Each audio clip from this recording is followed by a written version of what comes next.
I've done so many reviews on Star Wars that I've lost count. This isn't going to be so much a review as much as just adding my own 2 cents to an already decades-long discussion. I mean, it's Star Wars. I don't think I'll ever run out of things to talk about, but at the same time, there's nothing I can say to do it justice. It's one of those movies you just have to experience. And ultimately, that's what Star Wars is. I can't explain it, but something about these films left such a deep impression on us as kids. I think a lot of that explains the fiery compassion, and often the internet trolling, of the current Star Wars era.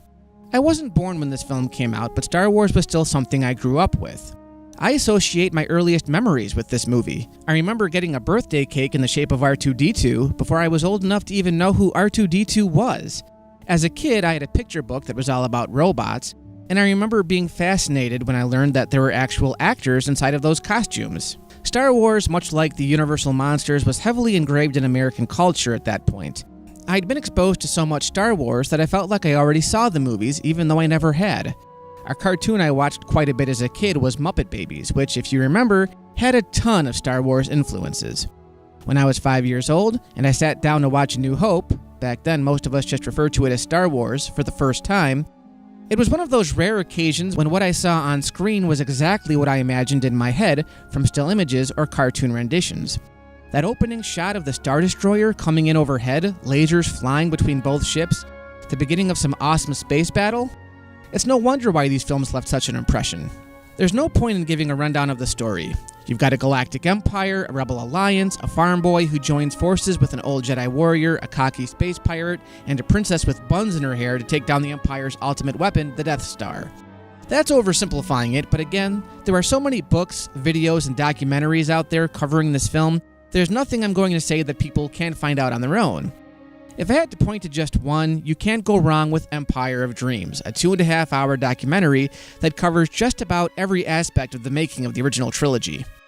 As far as George Lucas goes, the original Star Wars seems like a natural progression from his first 2 features. THX 1138 was hard-edged and grim, and I already commented how a lot of that visual style carried over, especially with the scenes on the Death Star and on Leia's ship, the Tantive 4. But a lot of American Graffiti's soft humor and warmth also carried over. As a matter of fact, there was a famous deleted scene where Luke is seen spending time with his friends on Tatooine. When Lucas screened the film, one of his friends made the comment that it felt like American Graffiti in space, which is why Lucas cut it from the finished film. That's interesting considering more than 20 years later in Attack of the Clones, Lucas included a diner scene that was very reminiscent of a 1960s cafe. The idea to do a space opera was something Lucas had been toying with ever since he was working on American Graffiti. Of course, something with that large of a scope hadn't been done before, so when Lucas went around describing his Flash Gordon space movie to friends, no one believed it would work. When he was pitching the movie to 20th Century Fox, he had artist Ralph McQuarrie create detailed paintings so he could finally give the executives an idea of what he'd be trying to achieve. Even after getting their approval, Lucas still had to find a way to make the movie. Imagine trying to convince studio bigwigs to finance this big space movie, but then also having to build an effects company from scratch? When you consider all the hurdles Lucas had to jump just to get this thing started, it's honestly amazing that it came out at all. It's no secret that Lucas had to fight uphill battles with the studio on a daily basis.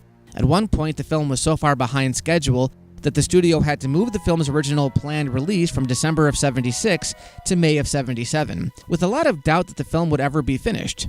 It really shows how passionate you have to be just to make a movie.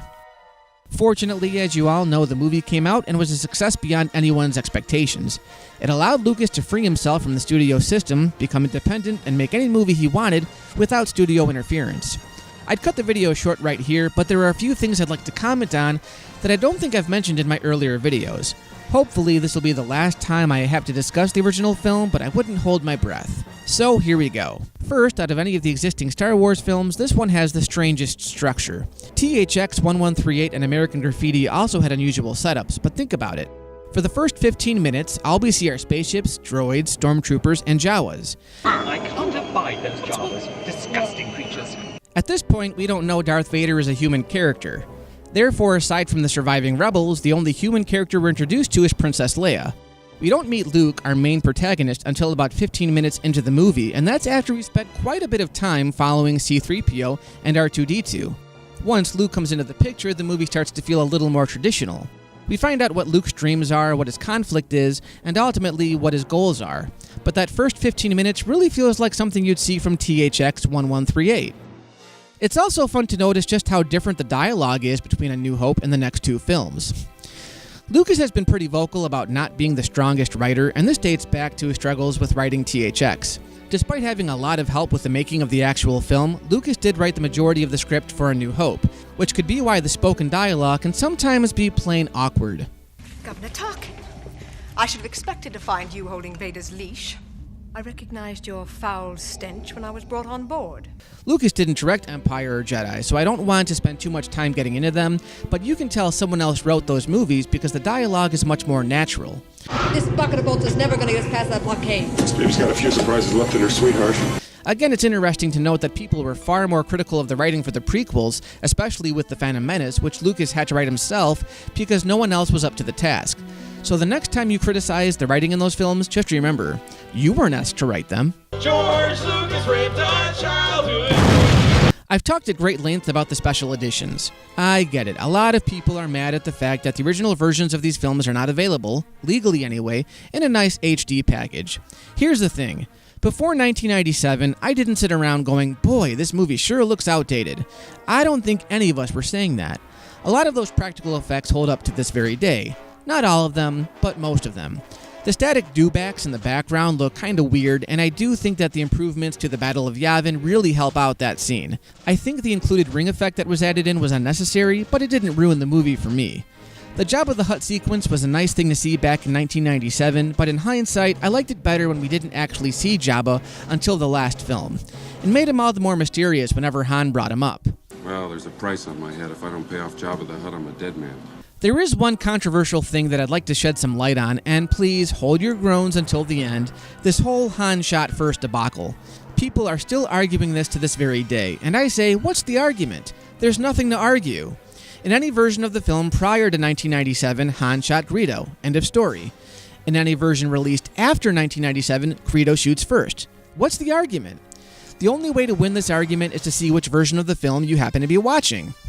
In all fairness, it wasn't a necessary change. I understand that Lucas felt Han shot in cold blood and wanted to make the scene more kid-friendly, but it's all there in how the scene is set up. We know that Greedo is getting ready to shoot Han. We also know that Han is getting ready to take out Greedo without him knowing it. We see him cocking his pistol beneath the table in true spaghetti western fashion. The only logical thing to happen next is that Han shoots, saving himself.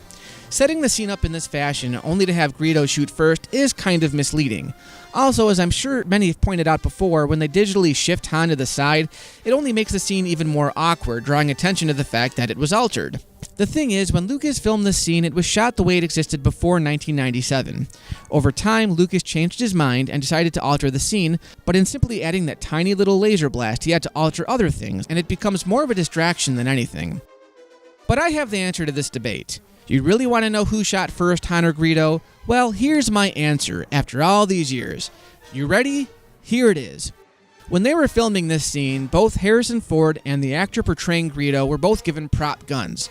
They were props, probably made out of plastic, and they weren't capable of firing anything. The laser blast wasn't actually added in until post-production, so in reality, neither one actually shot. The guns are props, so neither gun was actually fired. It's just a movie, so who cares? There, problem solved.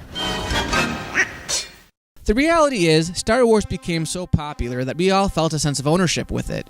We tend to forget they originated from the mind of George Lucas. We enjoyed these movies, and we always flocked to the next one, but no one spent more time with these films than their creator.